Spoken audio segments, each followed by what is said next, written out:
Hi guys, andito ako sa Regent Heights Subdivision.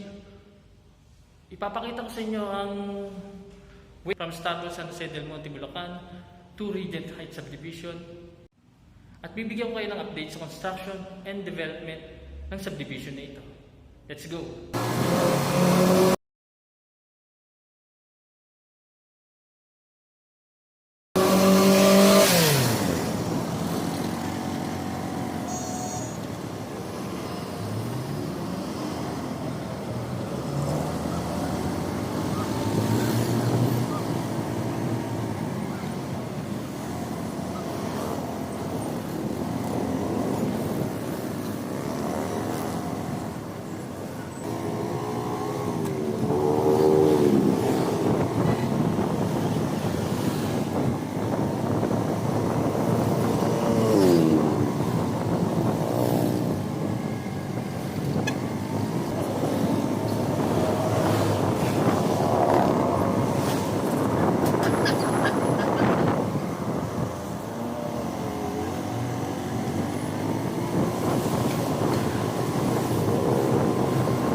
Ganda. Yan guys, ayan yung sa entrance gate. Sa kaliwa niya is papunta ng Norsagaray, Pandi, at saka naman ay papuntang Manila.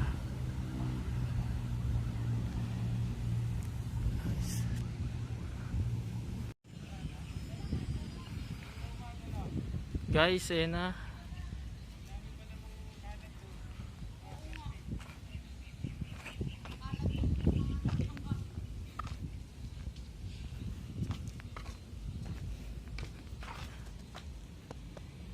Ito, isang Alexa unit. Yes po. Lot area niya is 50 square meter at ang floor area niya is 66 square meter. 2 toilet and bath and 3 bedrooms. May parking po siya sa harap. Ito po ang loob niya. Pagpasok niyo pa lang, may tiles na po siya. Yan. May pintura na rin at saka meron na rin po siyang tiles, yung lababo niya. Ito po guys yung actual turnover niya. Yan guys. Meron din siyang service area. Ito guys, laundry. Yan, makikita nyo. Ito guys, siguro papakonstruct nyo na lang yan para pabubungan kung anong pong gusto nyo. Yan guys. At ito ang toilet niya. May tiles na rin. Meron na rin shower. Actual turnover to guys.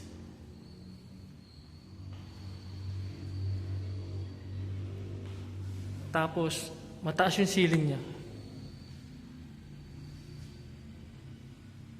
Malaki na to para sa isang pamilya. Kahit dalawa siya. Kasi 3 bedroom siya. Para makatipid kayo, pwede nyo pong lagyan ng double deck. Okay, akit na po tayo. Wood po ang step niya. Pero yung landing, konkreto po siya with tiles. Ayan na po. Akit po tayo sa taas. Ito po, 3 bedrooms po siya. Isa, dalawa, tsaka dito po 3. May toilet din po siya sa taas. Yan guys, kung makikita nyo.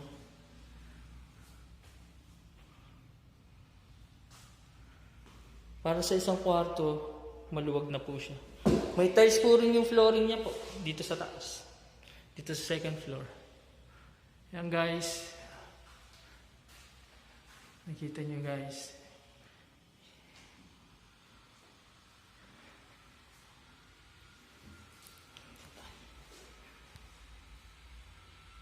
Yan po. Ito po ang unang kwarto. Punta po tayo sa pangalawang kwarto. Ito naman po yung pangalawang kwarto. Pag akyat mo ng hagdan, ito yung sa kaliwa. Ito, pasukin natin. Yan guys.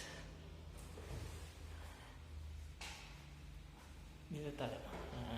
Yan. Yan guys, ang pangalawang kwarto niya. Mataas po yung ceiling niya.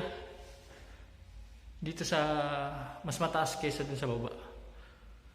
Dito sa second floor. Okay, ito ang pangatlong kwarto niya. Pag akyat mo sa second floor, andito na po sa tapat. Yan po, pangalawang kwarto. Yan guys. Bali, 1, 2, 3.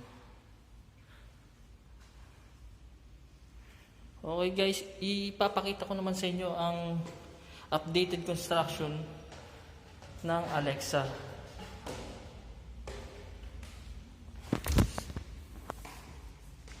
Yan, napakalinis, napakaganda, malaki siya.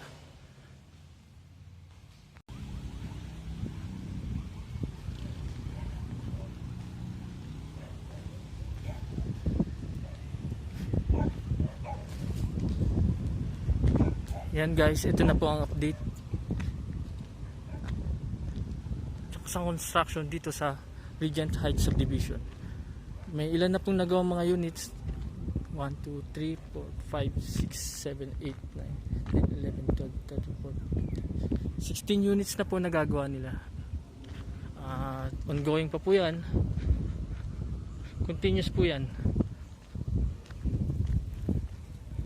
Yan po guys.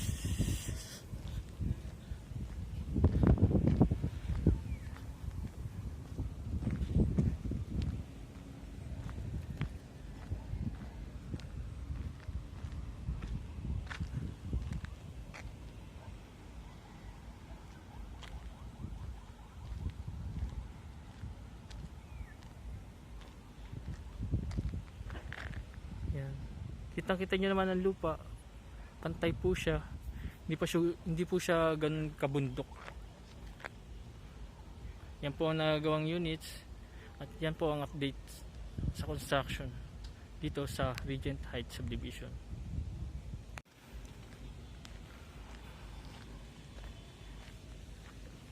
Yan, malapit lang po ang entrance gate mula dun sa mga unit.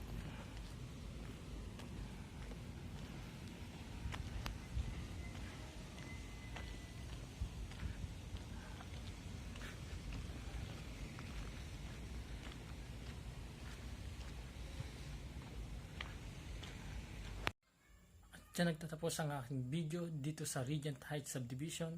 Comment down below sa mga nais mag-avail ng unit or visit my Facebook page, Back Studio, and watch out for my next video. Baka malay mo, subdivision nyo na ang susunod na pupuntahan ko. Hanggang sa muli, maraming salamat.